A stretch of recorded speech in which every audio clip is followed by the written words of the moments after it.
Bonjour chers étudiants. Donc aujourd'hui on va passer à notre chapitre, un nouveau chapitre, c'est le chapitre des polynômes. Donc on commence dans tout ce chapitre-là, la lettre K, comme on a vu dans les suites et les autres leçons, la lettre K désigne soit R ou bien C. Donc grand 1, c'est ensemble des polynômes. On commence par des généralités. Ici, on va définir les polynômes, aussi les opérations sur les polynômes, et aussi on va parler sur le degré. Après, on va parler sur les degrés. Donc maintenant, la définition. Donc on appelle polynôme à coefficient dans K, toute somme de la forme P égale à 0 plus A1x plus AN x à la puissance n. Donc on a avec n appartient à n, les coefficients à 0 jusqu'à an appartient à k.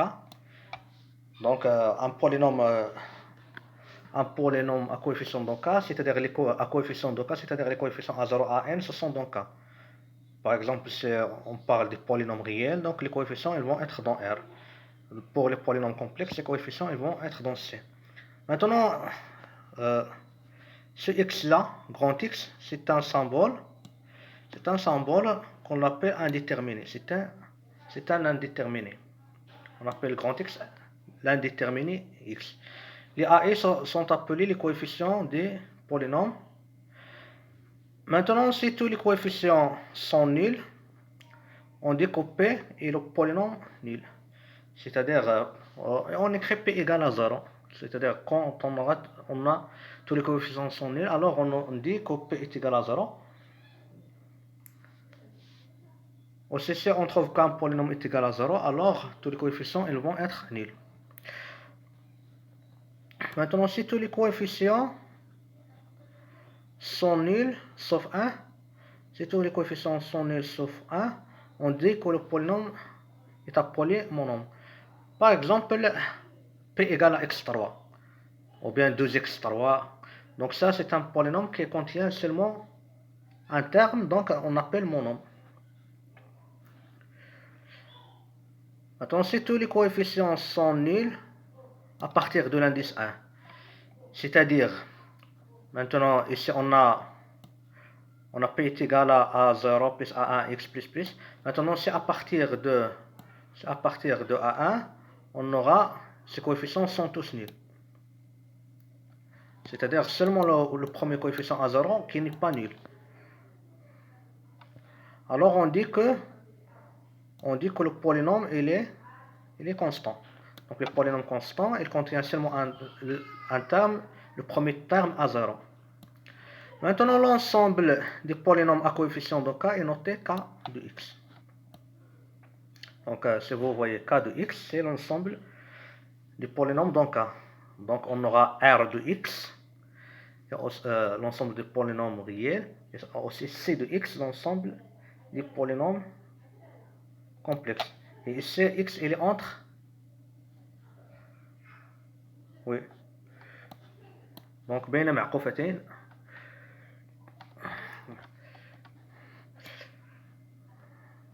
Maintenant, une notation, on va donc pour faciliter le cours, pour faciliter les opérations. Donc on va noter les polynômes sous la forme la somme de k égale à A1, somme de k appartient à A1 de AK x à la puissance k. Donc normalement, si on fait cette notation-là, donc on va dire que c'est une somme qui est infinie, qui contient, car on a fait les indices appartiennent à un temps entier. Mais ici, on va ajouter la convention que les coefficients sont tous nuls à partir d'un certain rang. Donc même si on écrit P, on va écrire P est égal à somme de k appartient à 1 de AK x à la puissance k. Pour les polynômes, si on est dans le cas de polynôme, si on écrit P est égal à somme de k appartient à 1 de AK x à la puissance k. Mais on fait la convention qu'à partir d'un certain rang, tous les termes ils vont être nuls. Donc c'est-à-dire il existe n appartient à n,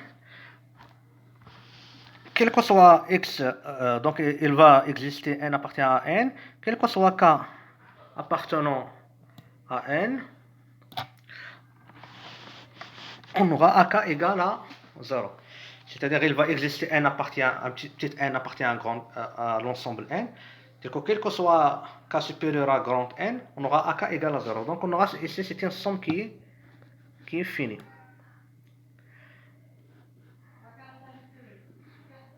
Donc on peut dire que les coefficients d'un polynôme forment une suite AK, d'éléments de K, mais cette suite-là, elle est nulle à partir d'un certain rang. C'est-à-dire, à partir d'un certain rang, tous les coefficients ils vont être nuls. Maintenant, deuxième définition, on pose sigma K appartient à n de AK xk égale à somme de K appartient à n bk x à la puissance K. Donc si on fait si on fait P égale à Q, c'est-à-dire on aura AK égale à BK, c'est-à-dire deux polynômes sont égaux, si et seulement si tous les coefficients sont égaux. Maintenant, si on a P est égal à la somme de AK xk, et si on a Q est égal à la somme de BK xk, alors quel que soit K appartient à N, on aura AK égale à BK.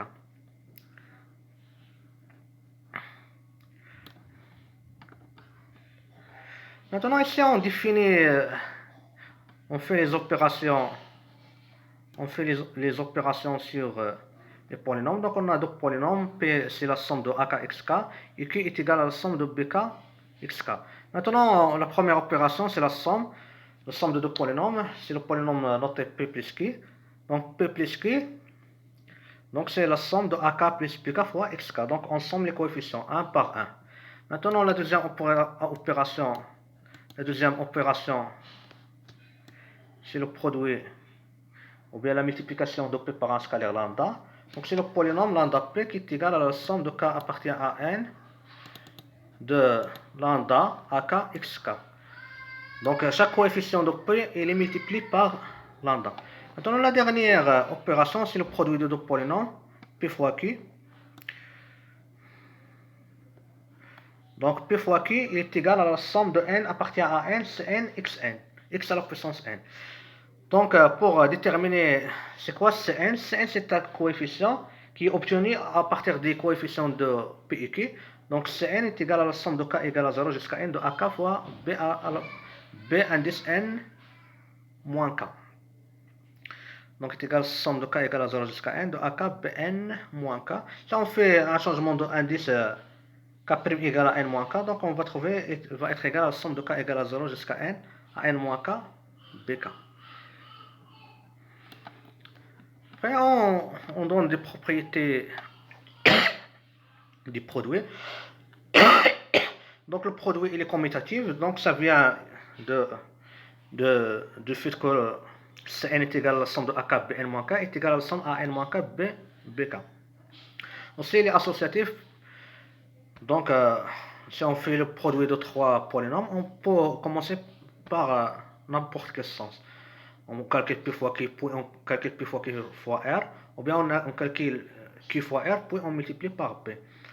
Aussi, il est distributif par rapport à la somme. Oui. Donc, il n'y a aucun problème ici.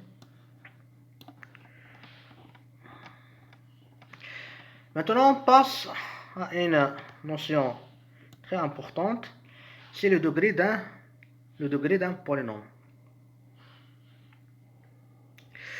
Donc on a P, on va prendre P c'est la somme de AK x à la puissance K. Maintenant si P est nul, c'est-à-dire que tous les coefficients sont nuls, donc on convient que le degré de P est égal à moins l'infini. Va être égal à moins l'infini. Maintenant si P n'est pas nul, si P est différent de polynôme nul, alors le degré de P c'est le maximum. Oui, c'est le maximum de cet ensemble-là. K appartient à N tel que AK différent de 0. Maintenant, si P n'est pas nul, donc nécessairement il existe un indice qui est différent de 0. Donc cet ensemble-là, il est non vide. Aussi, il est majoré car on a dit que même si on écrit P est égal à la somme, mais on a la convention que cette somme-là, les coefficients sont nuls à partir d'un certain rang. Donc c'est un ensemble nul, non vide majoré, donc il admet, dans N, donc il admet un maximum. Cet maximum est égal au degré.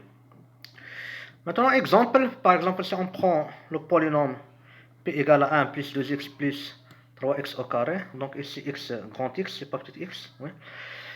Maintenant, le degré de P, c'est le plus grand, c'est le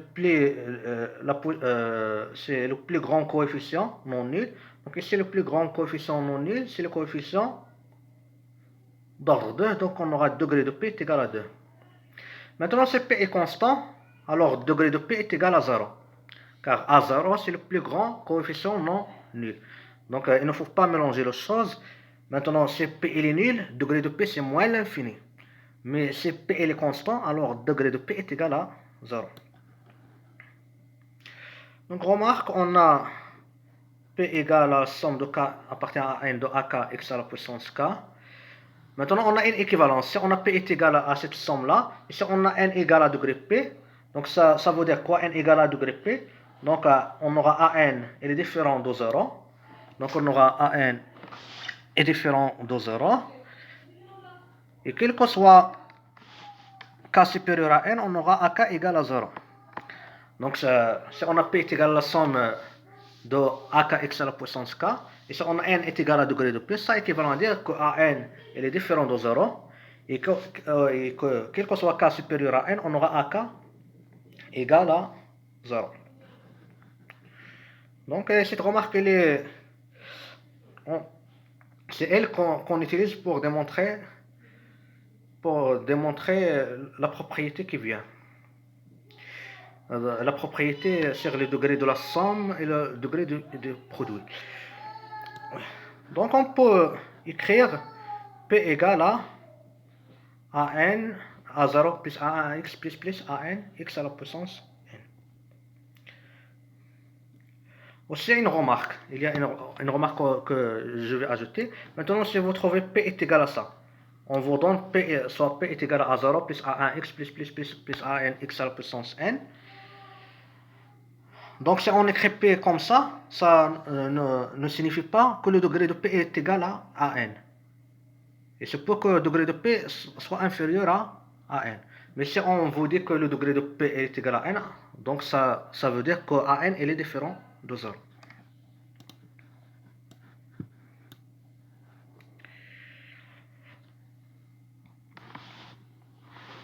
En définition, soit P est égal à la somme de AK xk, donc un polynôme non nul, et N le degré de P. Maintenant le coefficient AN, donc le coefficient AN, maintenant on a P un polynôme, et N le degré de P. Maintenant le coefficient AN s'appelle coefficient dominant de P. Maintenant un polynôme dont le coefficient dominant est égal à 1, on l'appelle polynôme unitaire. Exemple, par exemple, ce polynôme-là, donc le coefficient dominant c'est 3. Donc le degré c'est 2, donc le coefficient c'est 3. Maintenant le polynôme, ce polynôme-là, 7 plus 2x plus x au carré. Donc le coefficient dominant c'est 1 est égal à 1, donc c'est un polynôme qui est unitaire. Maintenant, une notation, donc on note Kn de x, c'est quoi Kn de x? Donc on avait premièrement K de x, c'est l'ensemble des polynômes. K de x, c'est l'ensemble des polynômes. Maintenant, si on fait un indice n, l'indice n, donc K indice n de x, c'est l'ensemble des polynômes de degré inférieur ou égal à n.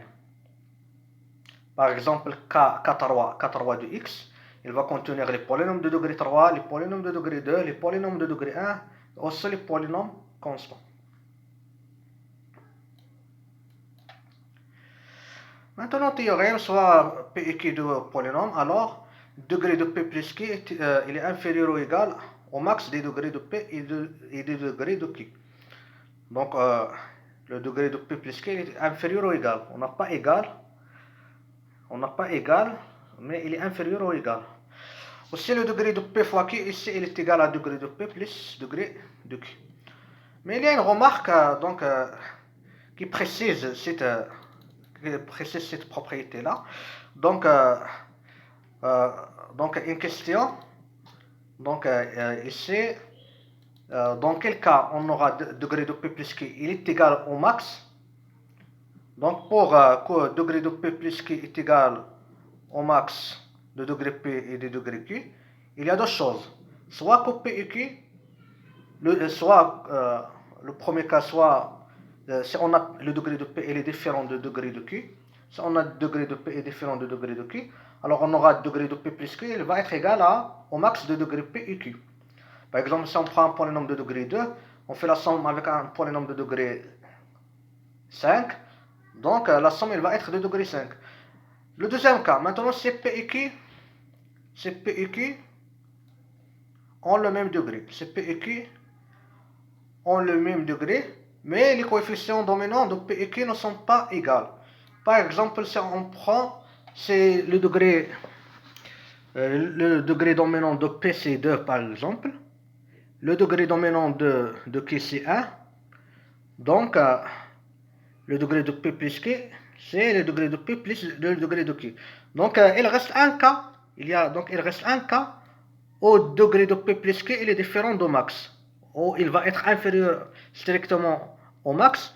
Donc, ce cas-là, lorsque le coefficient dominant de P, lorsque P et Q ont le même degré, le coefficient dominant de P est égal à moins le coefficient dominant de Q. Par exemple, si on prend le polynôme P égale à x au carré plus 1, et on prend Q est égal à moins x au carré.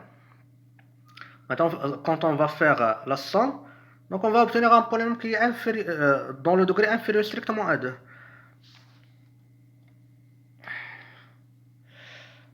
Donc, une conséquence de ça, maintenant si on a P et Q de polynôme, maintenant si on a P fois Q est égal à 0, alors P égale à 0 ou Q égale à 0.